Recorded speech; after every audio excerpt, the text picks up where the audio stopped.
This is my coach. I'd rather work with this coach and not work with you and all of that. Then there has to be a sense of the greater good. There has to be a sense that this is bigger than you or I. This has to do with Nigeria. So until those issues are sorted out, that internal pettiness is removed, then we'll achieve nothing. Emeka Dena, our good friend who watches us regularly from Bayelsa, says poor preparation and inadequate funding is the bane of athletics in Nigeria. The ministry should improve in those areas.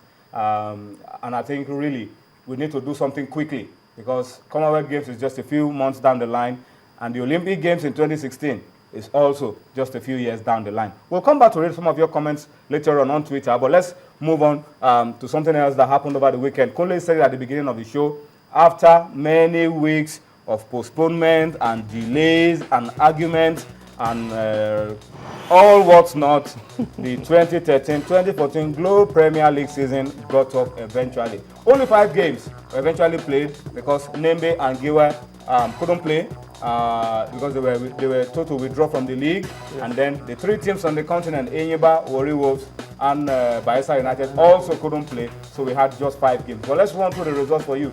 Steven Eze with a 93rd minute goal was all that Lubi needed to beat Crown by 2-0 at Katsina.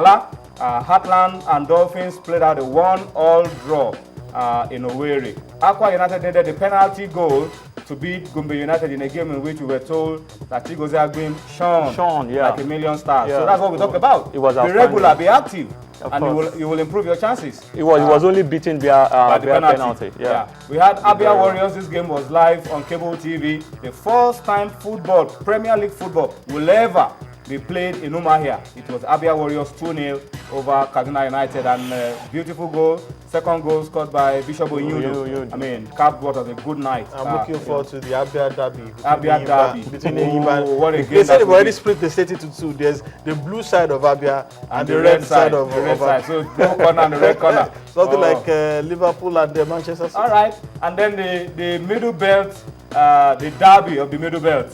Taraba FC and Nasarawa United ended 1-0 in favor of Taraba FC. The newcomers really pulling their weight. Apart from Crown, every other team that is coming back into the Premier League or that has been in the Premier League before and is coming back got decent victories. All right, so those are the results for you of games played over the weekend. Let's go down to the National League very quickly and run through the results. DSS beat Kogi United 2-1. Mighty Jets beat Sokoto United 2-1. Nigeria Prisons 1-0 over Kwara United in Abuja. FRSC 2-1 over Ranch Bees. Jigawa 1-0 over Tip. And then Tornadoes of Mina 1-0 over Spotlight. Slim victories here. And then you had Wiki Tourist really setting the pace in Division A with a 3-0 whitewash of Plateau United. And then Adamawa United beating Supreme Court by 2-0. These are the results from Division A. Division B, that's in the south. You had Unisem beating Aqua Starlet 1-0 in the South-South Derby. You had Remo 6-goal trailer at the Jebode 4-2 over ABS. COD beat Gabros 1-0. Stationary Stores scored 2 early goals in the first 20 minutes. They were 2 goals up, and then they lost the 2-goal lead, and then they got a late penalty to nick a 3-2 win over Kitty United. You coughing? Yeah, well, yeah, you did tell that the penalty wasn't deserved. No, I'm just saying the ghost of Onikon rises again. Yeah, and then go round and MFM on Friday in Omoku. Played out the goalless draw. So I heard that go round was given the go round by MFM. In fact, MFM very delightful, delightful football that they play. Doing a great job. And then this one used to be a big game a couple of years ago. Yeah, it was Insurance of Benin against 3SC, and it was Insurance 1-0 at the end of the day over 3SC. Prime have zoomed to the top of Division B after a 1-0 win over Gateway, and then Abia Comets beat First Bank of Lagos 2-1. These are the results, of course, from the Nigeria National League. Well, we'll talk more about National League maybe on Friday. Of course, when we are doing a preview of the games this weekend. But it is producing a whole lot of exciting games that everybody wants to see. Let's step down and talk about the lowest level of league football in Nigeria. We're talking about the nationwide. Let's just quickly run through because we have a whole lot of results on the nationwide league. Grey 2-0 over Ogbomoso United. You had Ila Orogun 2-0 over Atiba United. crime fighters beating juvenile. I mean, juvenile delinquency and crime fighting. I mean, you can interesting names there. You always find interesting names in the nationwide 3-2 league. for crime fighters in that one. Afigio 2-0 over Peacemakers. Kwara United Feeders 3-0 over Dalatu. And then you have Magajin Rafi 1-0 over Police Machine. These are the results from Division 1 of the National League. In the other Division 1, the second group, we had Kaduna United 2-0. Kaduna Bees, the beg of pardon, 2-0 over Borough United. FC Abuja 1-0 over NIMC. Cashless walked over Bida Lions. CBN Cashless 3-0 over Bida Lions. Bida Lions not turning up for that one. Akpa United 3-0 over Crime Busters. Oh, they were busted. And then you had the Rising Stars 2-0 over Luby Junior. FC Lokoja whitewashing Boston by 4-0. And then other results, Learning FC 1-1 with Kuje FC. Makwanda and Court of Appeal playing out the goalless draw. Doma United beating Flash Flamingos 3-1. Young Elephants 3-1 over Yarma Light. And then Gombe Warriors 1-0 over Yobe Desert Stars. And then the final group of results from the Nigerian Nationwide League. Okay, I think these are the only groupings that we have from the Nigerian Nationwide League. All right, so very busy weekend it was. By tomorrow, we'll have time for the women. Talk about the women league, but a lot of interesting stuff going on. Interesting statistics, not a single away win. Yeah, not a single away win. And people have talked about it. Why is it difficult for teams to win away from home? Well, the best result you see, the best result you see from teams is to pick a draw on the road. So many of those away teams actually complain about the officiating. Our away teams also are structured in a way like they want to play for a draw. Our away teams also don't plan to play to win. Very true. Very true. That could also be a factor. For them, the best result for them that they usually look forward to, you want a draw, and will gladly take that. But none of them are, very few times you see a team actually go out and pray to get a win. Except when you see games on TV.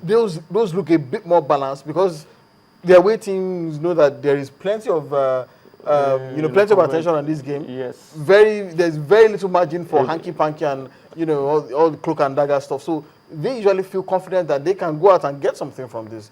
But like you said, most of the times these teams are structured mentally to play for a draw or to avoid losing, as it were, and they gladly pack any kind of BRT bus or any kind of vehicle in front of their posts. All right, let's go to this grassroots now. I'm talking about the Ogun Yayi Cup 2014 edition, and we have results from the semi-finals and the finals played over the weekend. We had Okeadon losing 4-3 on penalties to Ilaro after playing 1-1 at the end of full and extra time. And then you have Igbogila 1-0 over Ebute Igbooro, 1-0 in the semi-finals to set up the final against Ilaro. But at the end of it all, it was Igbogila that beat Ilaro 3-1 in the final to win. And we were told that there were beautiful cash prizes for the teams and some beautiful awards for the outstanding individuals from the Iyayi Cup in Ogun State. All right, let's read a few comments as well on Twitter. Anthony Nwefa says, let's face it. I mean, it's buying into the idea of what Lee Evans talked about and what Kunle has also re-echoed. He says, look, we don't have good coaches, period. We have the athletes. He's confident we have the quality, we have the athletes. What we lack is turning those athletes from the raw material that they are into finished products that will dominate and bring glory to Nigeria at the global stage. Of course. I think this is actually, for me, is true because if you listen to the words of Lee Evans when he came that day, he actually talked about it.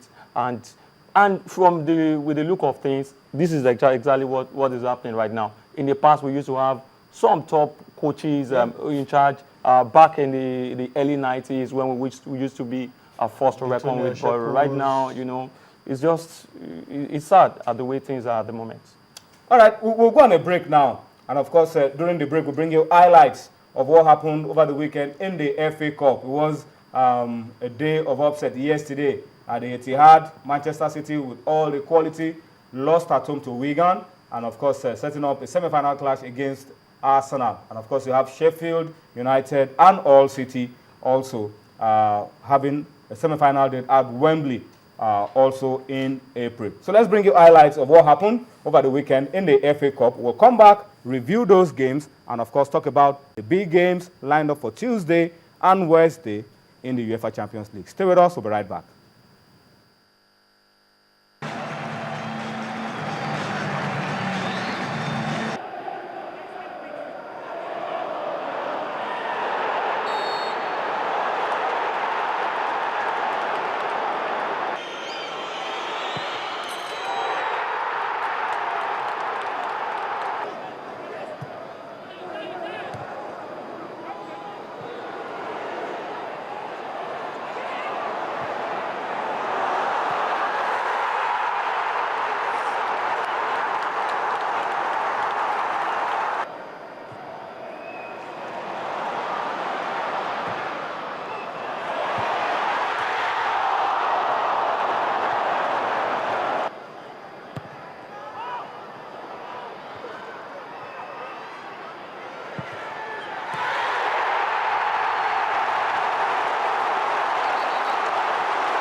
With the ball. Arsenal fans have a lot to celebrate, and a lot of them were even made more happier after City crashed out to Wigan.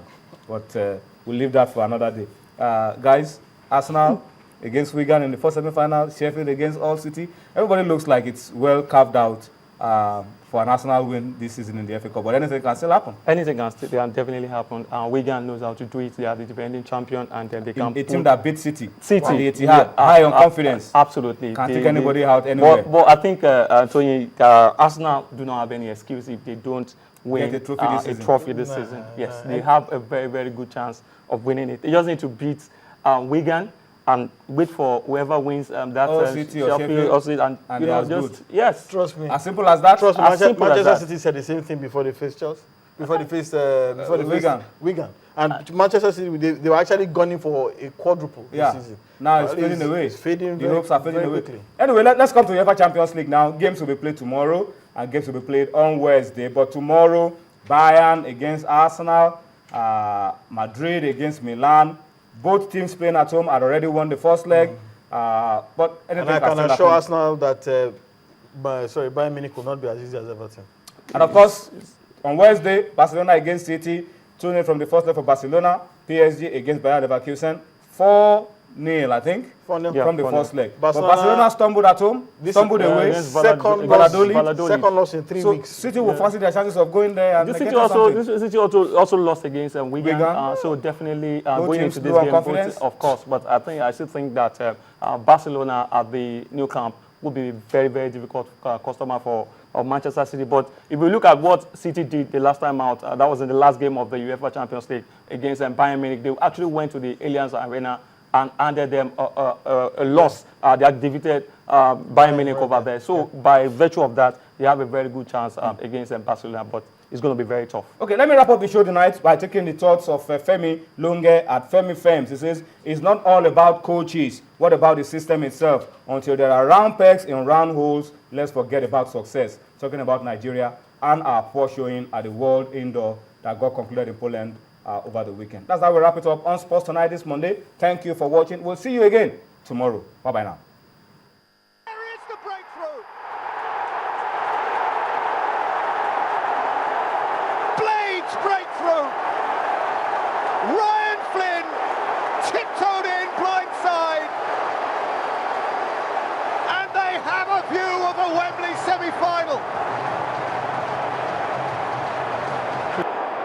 Murphy kept going. Jamie Murphy. Brayford, two! Two in a trice! How sharp are the blades now? Who's stopping them? Dream on, Nigel Clark!